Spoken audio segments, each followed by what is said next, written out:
On now to our guest co-host for the day, one of the biggest gaming industry influencers here in the GCC. A face and a name in the industry. He's back with us here. It's Paul the Prophet Dawalibi. Paul, good to see you as always. Thanks for joining us. Great to be here. Thank you for having me again. Shall we just set the scene? I know we've had this discussion on several occasions, but for those that are new to Dubai, for those that are new to the region, look, gaming is a global phenomenon. It has seen an extraordinary rise in popularity, a rise in profit, a rise in just about every aspect of the industry.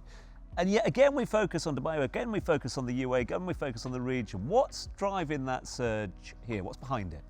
Really smart people at the highest levels of government realizing that this is an industry that they want to have headquartered here, that they want people here and talent here building games. And the reality is it's because gaming's big business, really big business. You're talking about an industry that's 5 times the size of the film industry. You're talking about an industry that's bigger than music, movies, and TV combined. And so when Dubai considers itself the place in the world where they want everyone to come do business, and this region is welcoming of business and of industry, why not go after the newest, most cutting edge, one of the biggest, one of the most profitable industries on the planet that is employing some of the smartest people on the planet. To me, it's very smart strategically, and it's coming from the highest levels. I gotta ask, I mean, because obviously as a mom, and you're saying like, this is a big business, should I be encouraging my children to, I don't know, maybe go down this route one day? I love this question. It's the question maybe I get more often than any other. And the reality is if you ask any parent who has kids in that core gaming age, right? That 8 to 13 or 8 to 15, every kid is gaming these days. So the question is, should I let them, right? Or how long should I let them? To me, it's always easy to vilify some part of the media. Maybe if you remember, and maybe I'm aging myself here, when I was growing up, rap music was gonna destroy our entire generation. And my parents' generation, rock music was going to destroy their entire generation. And it's always easy to vilify something in the media and pick on it and say, this is going to destroy a generation. The reality is, studies have been done. Kids who game do better in school. Kids who game usually have better social lives, interact with other kids better. So there's a net benefit, no question. But what it doesn't change is your responsibility as a parent. You cannot abdicate that responsibility to a game, no different than you can't abdicate that responsibility to a TV, to an iPad, or any other form of content. Now, Paul, I'm curious, like we talked about like how children react to gaming and how it benefits them while they're still in school, but what about afterwards? If a person loves gaming so much and wants to become a game maker, or get introduced into the gaming world in a more professional, like we said, like live streaming, Twitch and all that, how is it accessible here? Is there universities here that people can go to learn coding for gaming, or even become a professional gaming streamer here in the UAE? It's a great question. And the beauty of gaming is it's an industry that crosses many, many skill sets, right? When you're building a game, you need coders, you need developers. So you need people who can write code. And so that skill set is taught in just about every engineering school on the planet.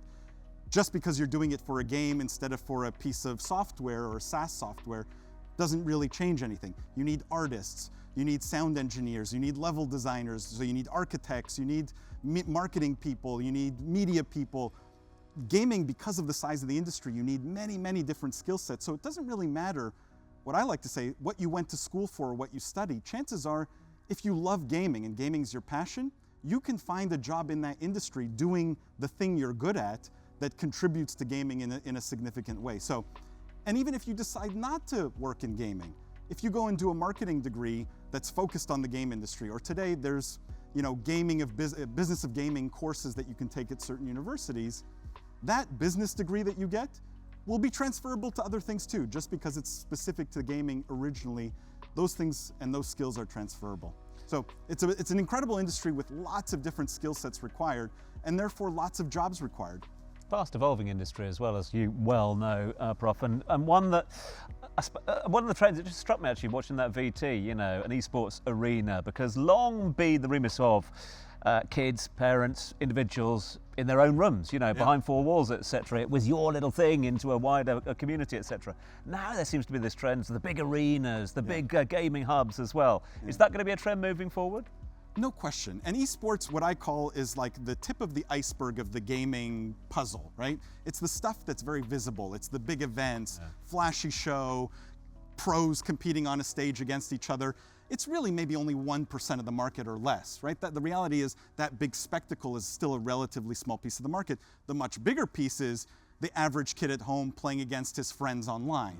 Now, that big spectacle, though, is interesting from an accessibility perspective. Sure. And that's unique to gaming. And what I mean by that is, look, I would have loved to have been a professional basketball player. Would have loved. Unfortunately, it wasn't in the genetic cards for me, right? Gaming is maybe the most accessible form of sport on the planet, because the physical piece of it is not part of the equation. It's the great equalizer. So men can compete against women on equal footing, old against young on equal footing. The reality is it's the great equalizer and maybe the most accessible form of sport. And this is why I think it will drive those big audiences to fill those stadiums. That's true. Since you've mentioned the trends, I gotta ask you about the trends when it comes to tech. I remember when the Oculus first came out, like the whole family was so excited to play Beat Saber and what have you together. Now, I thought pretty much when that came out, I figured every home would end up having one. But I was a bit shocked that VR isn't as big as I thought it would end up being. What do you think is next for tech and gaming? Really great question. And tech is a core part of the gaming puzzle, right? This is all tech powered, and tech, it's driven by technology advances. You know, you've probably had people on the show talking about AI many times now. Most people don't realize AI, the entire AI revolution, was driven by NVIDIA chips, which was a gaming company.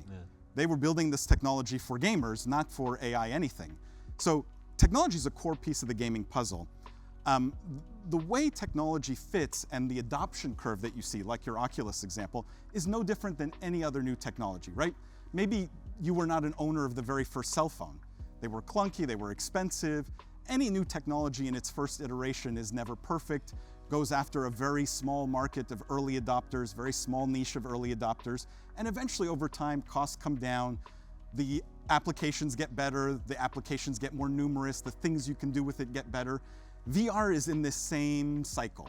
We're still very early in VR. I can tell you we're getting to a point in the VR space where maybe at some point we won't even need headsets. We won't need something physically sitting on our face. Maybe it'll be an implant in our brain that generates a virtual reality.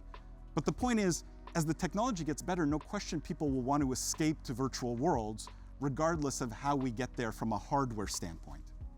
So finally, I want to ask very quickly, now we're getting into the end of schools and universities. What advice do you give young players and entrepreneurs who want to make this into a career? Yeah, I think let's split that group into two segments. One is the people who want to be professional gamers or professional streamers. The reality there is that's a very hard group to crack, right? It's like saying I want to become a professional basketball player or a professional football player. The reality is maybe only the top 0.001% actually make a good living out of it. So great on them if that's their dream, but it's a very, very tough nut to crack. The rest, I would encourage them to explore careers with gaming companies, many of them in Dubai, many of them in Ras Al Khaimah, many of them around the UAE that are looking to employ smart people, smart kids out of school that have the talent and have the passion for the industry. Well, Paul, please stay with us because I'm really excited to delve into this topic of professionalism more, because next up, we're actually talking to the first female Emirati esport athlete. See you in a bit.